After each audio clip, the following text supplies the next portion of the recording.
Hello, this is the oops, my hair. This is the first part of chapter 7 in General Psych 1 on memory. Um, and basically, there's three steps in memory: attending to the information, encoding or storing the information, and then the most important part is retrieving the information. Um, so sometimes we learn a lot of stuff, but we have a hard time retrieving it sometimes. Um, there are three types of memory. There is sensory memory, and sensory memory. I don't know why they call it memory because nothing is remembered. The senses are stimulated, and it only lasts for a few seconds, and um, it's gone. There's no cognitive map. There's no mental representation. It's just like if you're at a stop sign and three cars pass, and I ask you, what about the first uh, car? You won't remember it because you weren't paying attention to it. So sensory memory is basically very brief, no cognitive map. It's like you meet a bunch of people at a party that you don't know. In a few seconds, you can't remember their names. So um, the way to get, and this is one of the questions of the test, one way to get from sensory to short term is you have to pay attention. So a lot of you read the textbook, but you're not really reading it, so you're not paying attention to it. So it goes in one ear and out the other. So in order to get it to at least short-term memories where you can work with it, you got to pay attention. The second type of memory is short-term or working memory. And basically, most people believe that it's 5 to 9 items to remember, 7 plus or minus 2. Miller came up with that number through much of studies. So the average American remembers 5 to 9 items in the short-term memory. That's why they're kind of like cups.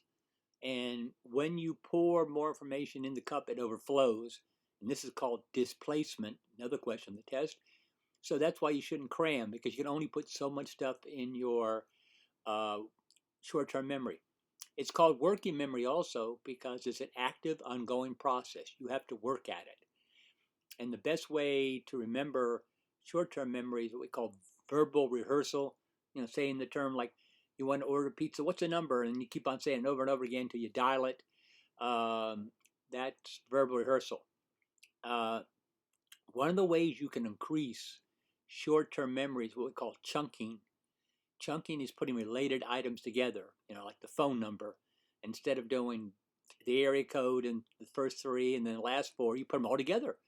Um, so chunking is putting related items together, so it takes up less space. George Washington, first president, died, married Martha, lived in Mount Vernon, blah blah blah. Instead of taking up three items, you put that together as one. So that's chunking. Um, so um, short-term memory is an active, meaning working, ongoing process, and it's easily disturbed. So if you're trying to study and there's some noise or something, then uh, you can you easily forgetting it. Now, how do you get from short term to long term? That's encoding. Encoding is a cognitive term for organization. You have to organize material. It's like putting files in the computer and saving them. If you don't save them, they're gone. So organizing or encoding is organizing material. If it's organized correctly, it's easy to retrieve. If it's not organized correctly, it's not. If you have your clothes all lined up in colors or shirts, ties, whatever the case may be, you can find an outfit you want. But if you have a giant pile in the middle of the room where it's clean and trying to find the right outfit will take you a lot longer. So the fact is encoding. So get from sensory to short term, pay attention, short term to long term, encoding. Now there's five things that now there's three types of long term memory. Semantic memory, that's facts, stuff you're learning right now. The other stuff I'm telling you is semantic memory. Episodic, which is experiences, and procedural is how to ride a bike, how to turn your computer on, how to drive a car. Episodic is the most powerful. Remember the best. And then procedural, then semantic. Unfortunately, but that's what you're learning is semantic memory. Now, there's 5 things that help in long-term memory. One is you remember information that's more meaningful. So if you see the value of the information, you will learn it better. Those of you who are college students, you know, you probably did a lot better in your major than gen ed courses because you can see the value of the courses in your major. You need to somehow relate the information to you. It's got to have meaning. And then, you know, I'm always saying if you have boring chemistry class, I mean, it bores you out your gourd, but Sunday night you ate the poison mushrooms, and on Monday morning they were talking about an antidote in chemistry class. You're listening. The second thing is more striking. Things that stand out are more striking than things that don't stand out. We remember fantasies and dreams because they're different from our regular dreams. That's why we underline stuff or highlight stuff. Unfortunately, we tend to highlight everything, so nothing is really helpful. You know, I always, my example is if you go to a party and some guy comes in with an axe in his head, oh, you remember that because it's more striking. Third is repetition, over and over again. You know, that's how animals learn their names. This is how you learn stuff. You just do it over and over and over again. So repetition is very important, especially like, you know, in short-term memory, verbal rehearsal is just basic repetition. Encoding, we talked about that, how stuff is organized. But the best one is visual over verbal over, I mean, no, I'm blowing this. Visual over verbal. If you can visualize it, make a cognitive map of it, you remember it better. A lot of people like visualize in sports, they visualize them making the shot or something like that. It helps them do that. So of the 5, that is the best one. Now, unfortunately, we have 5 things that distract from long-term memory. Serial position effect, that's remember the beginning, primacy, or the end, recency effect. Good old Calkins here from chapter 1.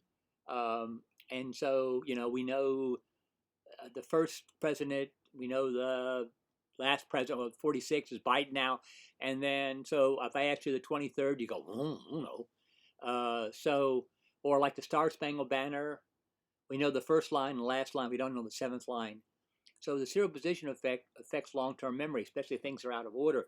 So sometimes when you study, you should start in the middle of your notes, not just at one end or the other. Another problem is disuse. Disuse is simply fading. If you don't use it, you lose it. Like language. You took language in high school and you haven't used it in years and years and years, and it's really hard to retrieve. Anything that you haven't used in a long, long time, you know, it's like you have a certain password from something you haven't used in a long time, and you go back to try to sign up on it, and you can't remember the password because it's been so long. So again, that's why repetition is helpful. So you have disuse, you have serial position effect. Also, another problem is repression. That's force forgetting. Sometimes your brain doesn't want to remember certain things. It could be a terrible auto accident, or it could be, oh, I got to go to the dentist tomorrow. I don't really want to go, and you forget to go. So repression is force forgetting. And then a fourth one is reconstructive memory. And we call that, the book calls it eyewitness testimony, and I don't like that term because eyewitness testimony only refers to eyewitnesses. But reconstructive memory is that we sometimes distort certain events. And, you know, like myths or legends have some truth in them, and they've been told over and over the years, and we just kind of distort them as we go. I remember when John F. Kennedy ran for president. Of course, you're not born yet, but he was a puppy hero for BT 109. Well, there was 7 members on the boat, but there was like 10 people went around the country saying they were members of that. Well, 3 of them were making something up. So that's reconstructive. Loftus claims that 20% of all our episodic memories never happened. We just kind of made them up over the years. And so distortion or, uh, reconstructive memory is another problem with memory. It confuses things, admitted illicit behavior. Uh, we're going to learn proactive and retroactive interference. So, and that's the last one, interference. When old or new information interferes or disrupts old or new information. Proactive is when old information interferes with new. I can't remember my new password because my old password. Um, you know, so, or a lot of you who are athletes go to a new coach. Uh, you usually revert back to what you used to know more than what they're being telling you now, especially if it's different. Retroactive is just the opposite. When new information interferes with the old. You can't remember your old phone number because your new phone number. You can't remember your old dorm code because your new dorm code. You can't remember your old password because new password. And so when you pile information on, it's going to have some disruption. So we'll stop here and then we'll pick up the second part in a minute.